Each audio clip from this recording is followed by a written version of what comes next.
1 Samuel, capítulo 17, 17 é 7, versículo 10 em diante. Diz assim: E sucedeu que, estando Samuel sacrificando o holocausto, os filisteus chegaram à peleja contra Israel. E trovejou o Senhor aquele dia com grande trovoada sobre os filisteus, e os aterrou de tal modo que foram derrotados diante dos filhos de Israel. Uma coisa muito importante notar aqui, veja o que está dizendo ali. E sucedeu que, estando Samuel sacrificando o holocausto, era uma maneira de oração no passado, não é para hoje não. Hoje é o sacrifício dos nossos lábios, porque é verdade, irmão, que o homem natural não quer orar. Se você perceber isso, acontece comigo e com você. Se nós deixarmos, vai passar dias e não oramos. Só oramos quando a corda está no pescoço. Só quando estamos passando por um momento difícil, aí nós sentimos vontade de orar. Nem é vontade de orar, é porque precisamos dela, né? Então nós não sentimos, né? Para muita gente, a oração como um remédio. O remédio você só toma quando precisa, na verdade, você não vai ficar tomando para intoxicar. Não, a oração é um diálogo com Deus, é uma comunhão que devemos ter todos os dias da nossa vida, e nem sempre estamos fazendo isso. Eu contei que nós costumamos fazer uma reza rapidinho, quando fazemos, né? Uma reza rápida. Eu que era garota, minha mãe ensinava, vai dizer que eu estou ensinando reza para vocês, não. A minha mãe ensinava assim, olha a reza que ela falava: deito meu corpo para dormir, peço a Deus para me acudir, se eu morrendo de acordado, peço a Deus para minha alma salvar. Mas todo dia era a mesma ladainha, né? Todo dia era a mesma coisa. Não é isso, irmão. A oração é um diálogo com Deus, você fala com Deus, Deus fala com você. Aí repare o que está dizendo aqui, o que diz, olha só, os filisteus chegaram à peleja contra Israel. Quando o inimigo chegou, Samuel estava em comunhão com Deus. Samuel não entrou em comunhão quando o inimigo chegou, não. É o caso de muita gente que vai orar quando já tem um problema, quando já tem uma luta, quando já tem uma batalha, quando já tem uma adversidade. Não, você tem que aprender a se preparar. Na semana passada eu dei para vocês Lucas capítulo 22, versículo 40. Olha lá. Lucas 22, 40. Quando chegou àquele lugar, disse-lhes: orai para que não entreis em tentação. Nós não temos que esperar chegar à tentação para orar. Nós temos que orar antes da tentação. Tentação, talvez, pela formação religiosa, nós pensamos pensamentos obscenos, uma pessoa muito bonita dentro dos seus olhos, que tenta cometer pecado. Não, pode até ser, mas não é só isso. Tentação de você perder a paz, de você explodir, não tem isso? A pessoa provoca a sua ira, a pessoa provoca você, e você, sendo um cristão, um filho de Deus, uma filha de Deus, não fica batendo boca com ninguém, nem pessoalmente, nem pela internet. Ao servo do Senhor não convém contender, mas às vezes somos tentados. Dá vontade de ligar para a pessoa, mandar uma mensagem: seu amigo, você lembra disso? Verdade. Mas o que a gente vai fazer? Na verdade, tem que seguir a Bíblia Sagrada. Aí você, entenda bem, vence a você mesmo. Então, mas você dando em oração, você vence essa sua vontade. Vontade de responder, vontade de retrucar, e vontade até, então você vence, porque você está na oração. A oração não é um monólogo, é o diálogo. No versículo 45 diz assim, 45, e levantando da oração foi ter com seus discípulos, e achou-os dormindo de quê? Tristeza. O que é isso? Estavam deprimidos, desanimados. Por quê? Porque eles não oraram. Quando eles ouviram Jesus falando da morte, eles se abateram, eles dormiram de tristeza. Quer dizer, eles entraram em depressão por causa de muita gente que está desanimada. Eu falei que os momentos mais difíceis da minha vida, onde eu passei as maiores lutas, as maiores guerras assim espirituais, entenda bem, eu estava de pé, irmão, senão eu teria desanimado, teria, entenda bem, até abandonado o ministério, o chamado e tudo.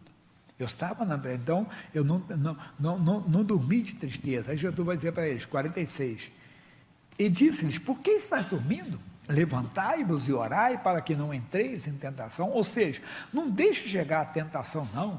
Quer dizer, antes disso você já tem que estar de pé, mas agora não. Agora eles estavam abatidos, dizendo: se vocês não se levantarem, o diabo vai tomar conta. É exatamente conosco. Então você está desanimado, tem que se levantar e orar. Buscar Deus, Deus muda essa minha história. Mas repito, o bom é que quando a luta chega, você já está de pé. Quando a luta chega, você está ligado com Deus. Voltando aqui no Samuel. Aí ele diz mais assim, E clamou Samuel, versículo ainda, e trovejou o Senhor aquele dia com grande trovoada sobre os filisteus. Não foi uma trovoada qualquer, não. Que às vezes vem trovoada forte, não sei se já aconteceu contigo, você até se assusta, né? Não é verdade? Vem aquele som de trovoada, que não sei se você está desligado, assim, de repente, você, né? Vem aquele barulho todo. Mas foi uma trovoada tão forte, mas tão forte, pode deixar, tão forte, que olha o que diz a Bíblia Sagrada aqui. E os aterrou de tal modo, sobre os filisteus, que os aterrou de tal modo que foram derrotados diante dos filhos de Israel. Quando diz aqui aterrados, eles ficaram paralisados. Foi algo que vão dizer, olha para mim, foi tão impactante que eles pararam assim. Ficaram parados, aí foram vencidos. Essas ações ou essas manifestações sobrenaturais que nós temos que ter de Deus. Quando? Quando oramos com Deus. De uma tal maneira que o inimigo vai até se assustar, mas é verdade. O diabo tem que se assustar com a ação de Deus na nossa vida. Os filisteus ficaram parados, eles não tiveram reação. Como dizendo, o que é isso? Enquanto eles ficaram assim parados, aterrados, o Israel foi e derrotou os seus inimigos. Nós temos que fazer, mas tem mais que eu tenho que correr, que eu estou dando um resumo para você, que esse curso é mais rápido, né? 11. E os homens de Israel saíram de Mispa e perseguiram os filisteus e os feriram até debaixo de Bet-car. Então tomou Samuel uma pedra e a pôs em Mispa e Sem, e chamou o seu nome Ebenezer, e disse, até aqui nos ajudou o Senhor, meu irmãozinho, até aqui você é um homem de Deus, até aqui você é uma mulher de Deus, mas se você não vigiar, você pode depois não ter mais ajuda do Senhor. Já foi, mas cuidado, verdade.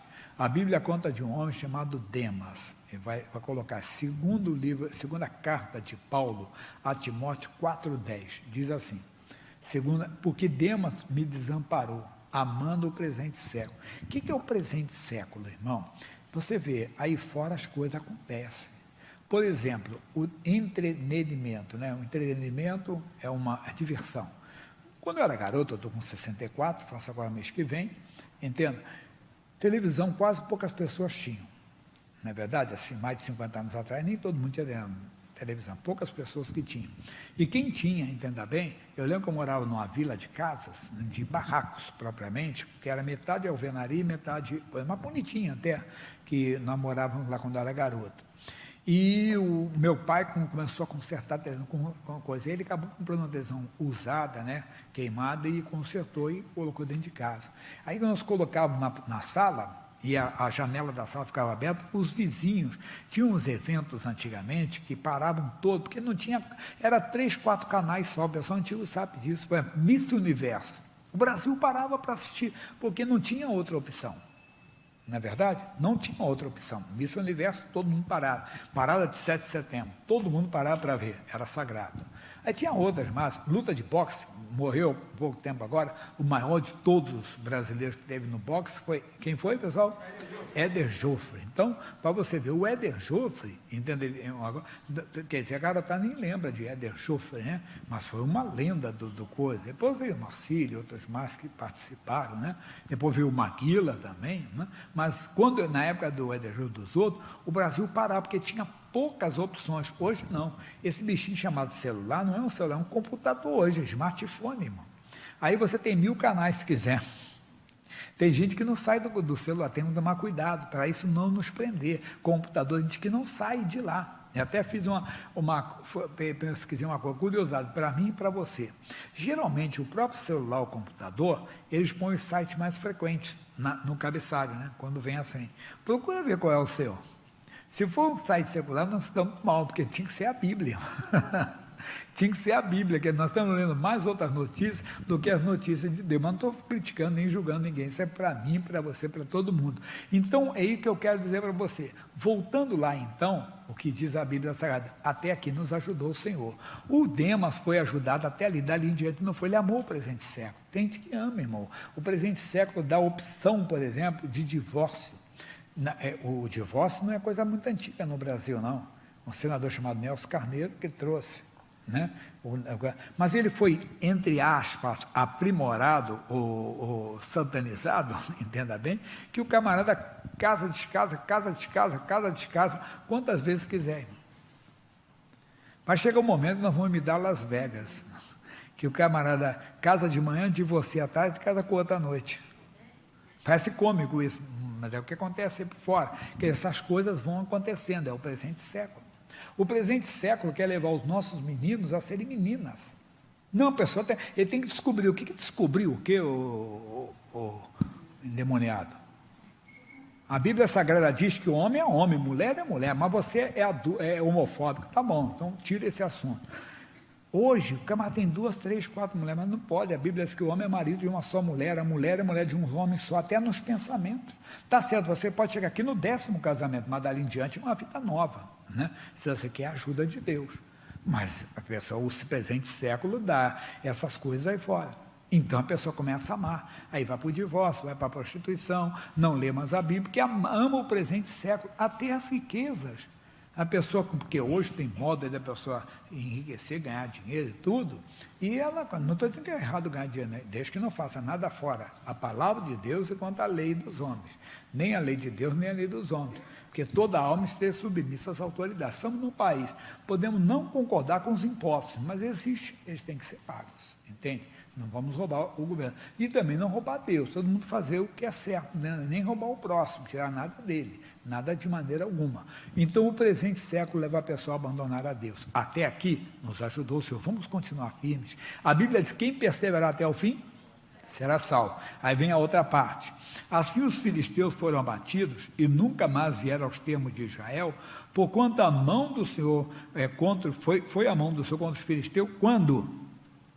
Todos os dias de Samuel. Até que, se você ler o capítulo 8, não vou falar agora, eles tiveram uma tentação. Qual a tentação? Os filhos de Samuel não estavam no mesmo caminho, mas iam pedir a direção de Deus.